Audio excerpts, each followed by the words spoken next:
Hi guys, samahan niyo akong mag muni-muni sa garden. Ayan yung view na naman sa may windmill. Ayan ang daming mga ibon. Ang daming mga uwak dito sa amin.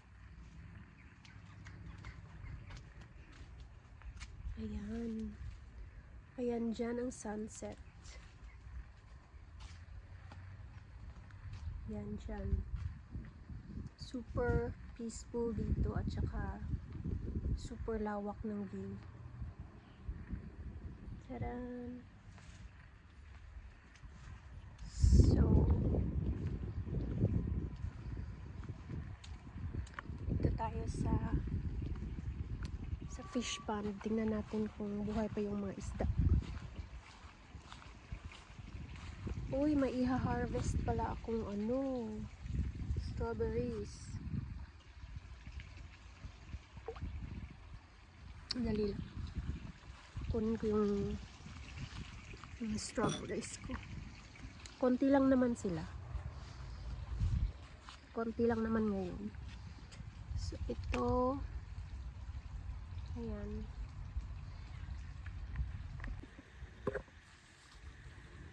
Ayan, oh. Yan lang siya. Ayan. Konti lang naman yan. But, at least meron, diba? Pa-konti-konti. Ayan. Eto, kinain na siya ng mga wasp. Ito, mga maliliit. Matatamis to, kahit maliit. Ayan. O, diba? Dati, nagwa-wonder lang ako kung anong lasa ng strawberry. Ngayon, may sarili na akong tanim. Ayan. Ayan guys. Strawberry harvest. Unexpected siya. Ayan. Ito pa. Tadan!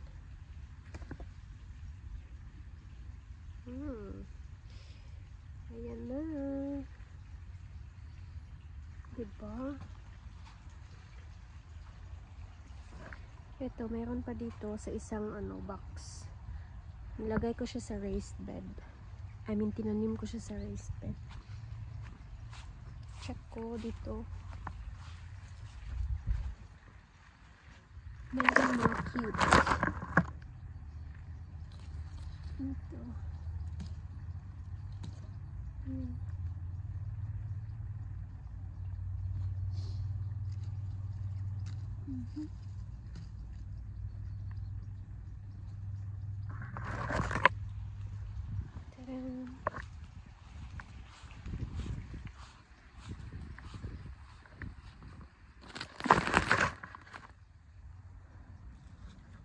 Harvest ko na itong mga maliit.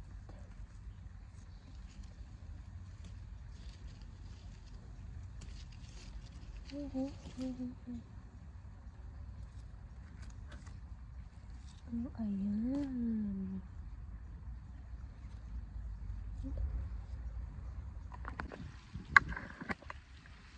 Ayan, mayroon tayong na-harvest na konting strawberry. Strawberry pala. Strawberry tuloy. Ayan, dyan ang sunset namin mamaya. Alas 7 nga pala ngayon. Palubog na yung araw. Alas 7 na ng gabi. Right. At saka medyo malamig siya. So, papasok na ako sa loob.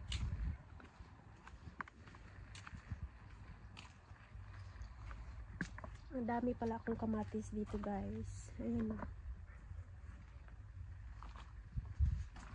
Marami na akong na-harvest. Ayan.